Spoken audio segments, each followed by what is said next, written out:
In the 1980s, if you wanted coffee in America, you probably got it from a tin can at home or a greasy spoon diner for about 50 cents.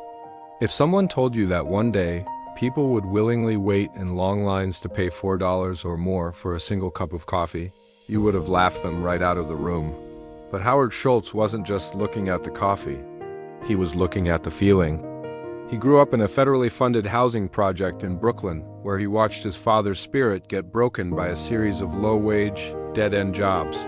He made a vow to himself that if he ever had the chance to run a company, he would treat people differently. This is the incredible story of how a single trip to Italy turned a tiny bean shop in Seattle into a global phenomenon worth over $100 billion. Back in 1983, Howard was working for a small coffee bean retailer called Starbucks. Now, at that time, they didn't sell any drinks. They only sold bags of whole coffee beans for you to grind at home. While on a business trip to Milan, Italy, Howard was absolutely mesmerized. He saw these incredible espresso bars on every street corner, and he quickly realized these weren't just shops, they were something more.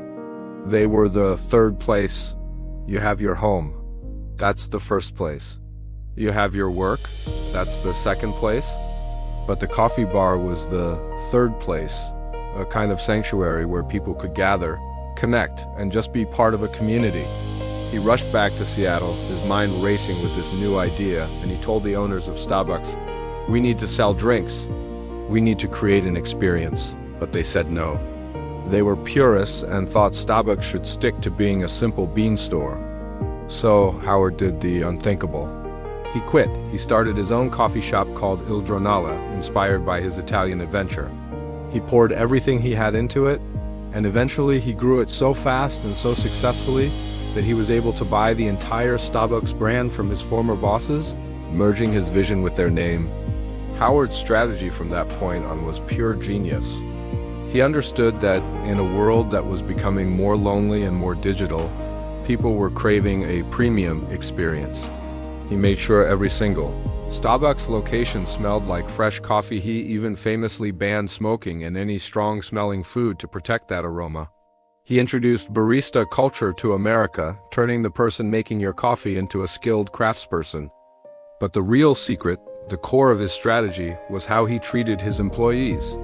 Remembering his father's struggles, Schultz was one of the very first CEOs to offer full health insurance and even stock options to part-time workers. He didn't call them employees, he called them partners.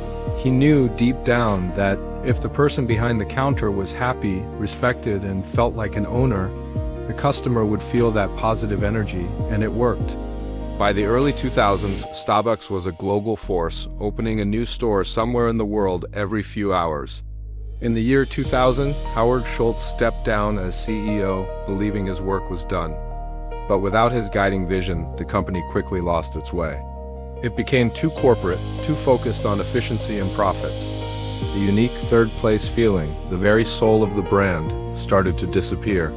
By 2008, as the financial crisis hit, Starbucks was in a freefall. Its stock was plummeting, and for the first time, stores were closing.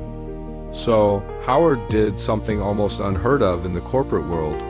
He returned as CEO. His first major act was to shut down every single Starbucks in America for one entire afternoon.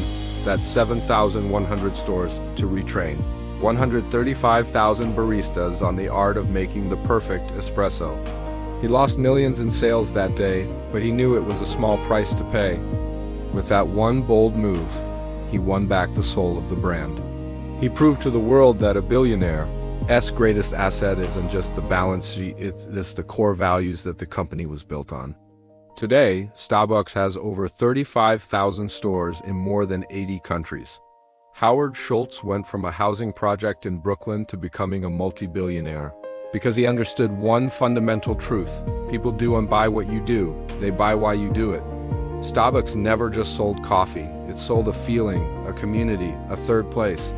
So what do you think? Are you a Starbucks loyalist, or do you think it's just overpriced water?